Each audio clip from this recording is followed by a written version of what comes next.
নমস্কার, সুভদ্রার রান্নাঘরে আমার সকল দর্শক বন্ধুকে জানাই স্বাগত। এবং আমি আজকে আবার একটা নতুন রেসিপি নিয়ে এসেছি, সেটা হচ্ছে পটল। এই যে পটলের গায়ে আমি নুন হলুদ মাখিয়ে নিচ্ছি, তোমাদেরকে দেখা আমি পটলগুলো ছিলে নিয়েছি।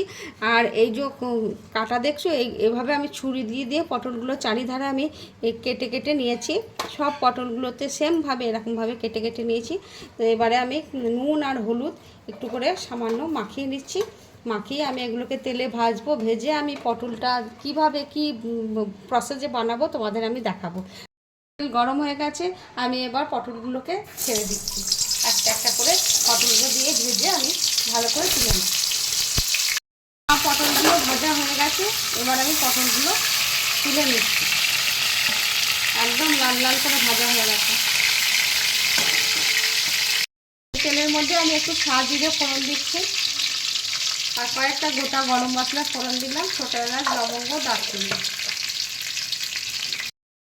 টমেটো কেটে রেখেছি, আমি টমেটোটা তেলের মধ্যে দিয়ে দিলাম। আদা আর কাঁচা লঙ্কা বাটা দিয়ে দিচ্ছি। আমি একটু লবণ দিয়ে দিচ্ছি অল্প করে, আর একটু হলুদ গুঁড়ো, কাশ্মীরি রেড চিলি পাউডার দিয়ে দিলাম।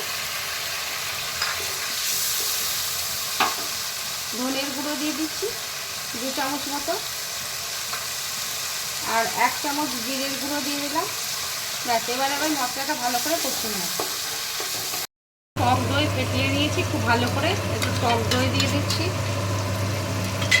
আর এবার কষিয়ে নিলাম, আর একটু কসুরি মেথি দিয়ে দিচ্ছি।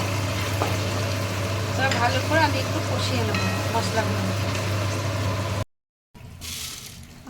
সামান্য 1 ফোঁটা চিনি দিচ্ছি, চিনিটা দিয়ে নিই। এবার আমি পটলগুলো দিয়ে দিচ্ছি।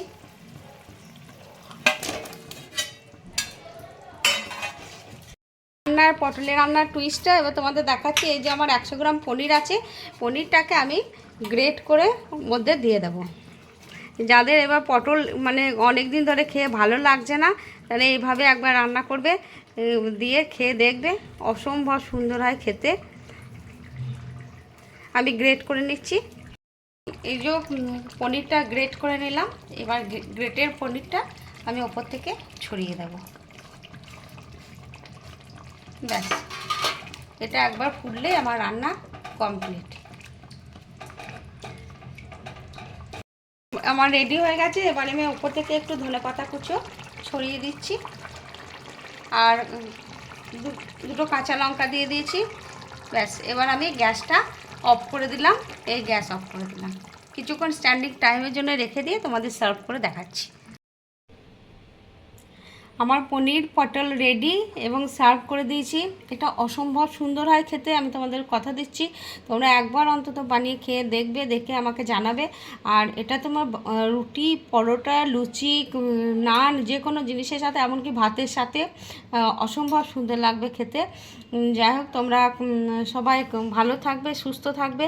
আর আমার চ্যানেলটি এখনও পর্যন্ত যারা সাবস্ক্রাইব করোনি, তাদের কাছে অনুরোধ রইল, প্লিজ আমার চ্যানেলটি একটু সাবস্ক্রাইব করে দেবে, আর বন্ধুবান্ধব আত্মীয় স্বজনদের সাথে একটু শেয়ার করে দেবে প্লিজ। আর তোমরা সবাই ভালো থাকবে। তোমাদের সকলকে অসংখ্য ধন্যবাদ, নমস্কার, অনেক অনেক ভালোবাসা।